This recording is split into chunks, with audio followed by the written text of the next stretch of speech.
The multiplicity of truth. Truth is a difficult concept, and there are two traps that people fall into when discussing truth. The first one is the hardcore, obvious, truth is this and nothing else. And let's call it exclusive or absolute truth. Or on the reverse, people that fall in the other trap of saying, well, truth does not exist. It depends on everyone's opinion. It's totally relativistic. So we would like to propose some way of escaping this strict dualism about truth as harsh, hardcore, or purely undeterminate and relativistic by showing how actually they are a different conception of truth. All of them are useful. They are reliable in their own way, but we should be conscious how we are using them when we are using them. So the first one is probably the most common one. It's called the correspondence theory, where truth consists of statements or principles that correspond to the actual state of affair. So a statement is true if it matches with the way things are perceived.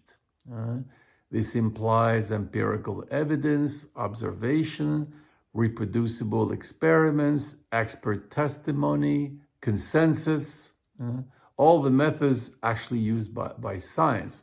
Although science does not consider them as truth, but as simply some functioning approximation that we will discuss later. But that's when people say it's true because it corresponds to what we know about the world.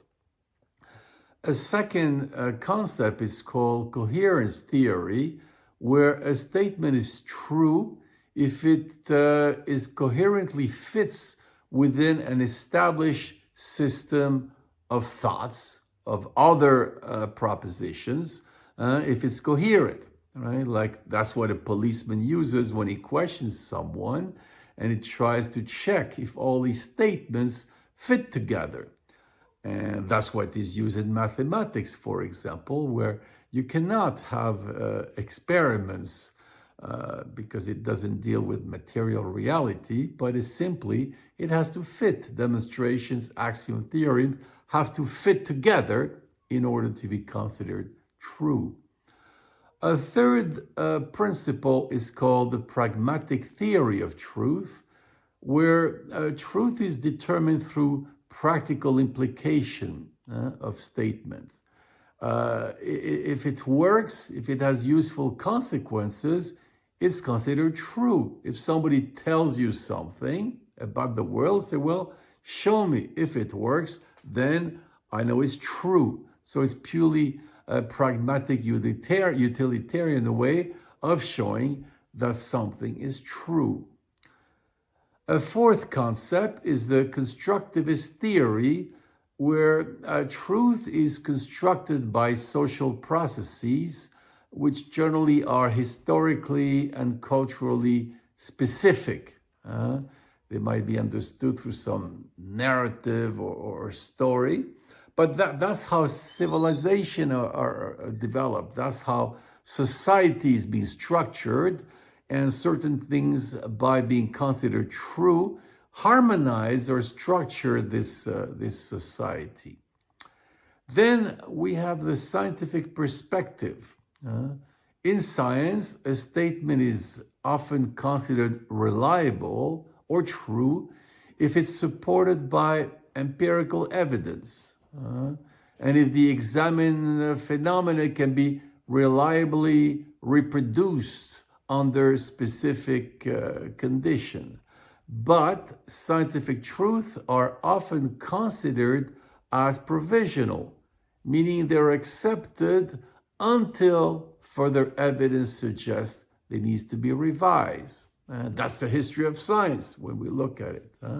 So by principle, any scientific theory should be falsifiable, meaning that it can be tested and potentially proven wrong, which goes against the common intuition about science as providing a hardcore truth. No, the history of science is to modify thesis, modified principle, modified axioms of thinking, right? So in that sense, it is not an absolute, right? On the other side of the spectrum, we have religious or spiritual perspective.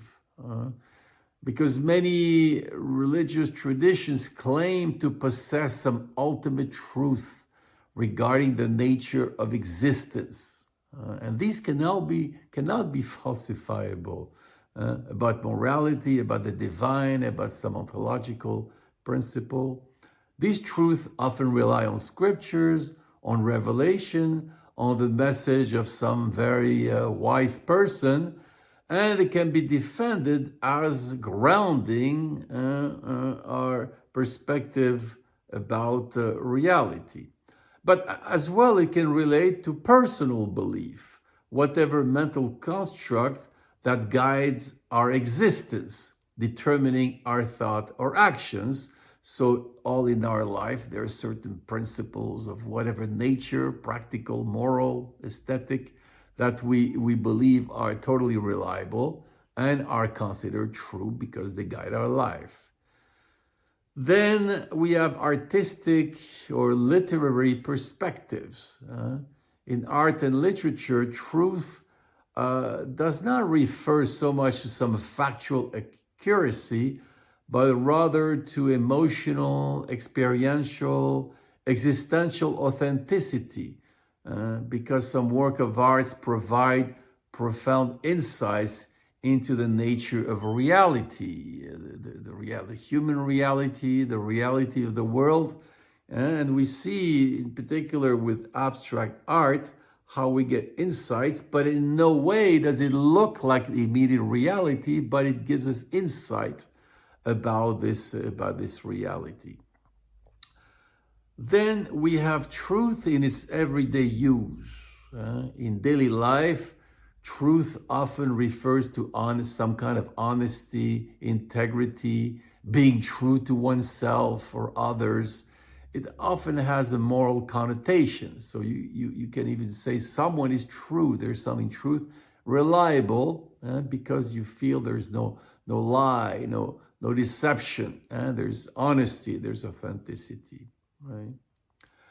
But to conclude, though, we should address the very postmodern, very actual postmodern conception of truth, which is very relativistic, which influences our society, which argues that truth is subjective, that it is constructed through power dynamics, through cultural narratives, which implies, of course, there's no absolute or objective truth, since it is always relative to some intellectual scheme. And what is interesting precisely is to identify how some truth is grounded in this scheme, right? Which is different from using that to say, well, nothing is true. So there's still some grounding. But it is interesting to see their subjectivity of truth, the cultural subjectivity of truth.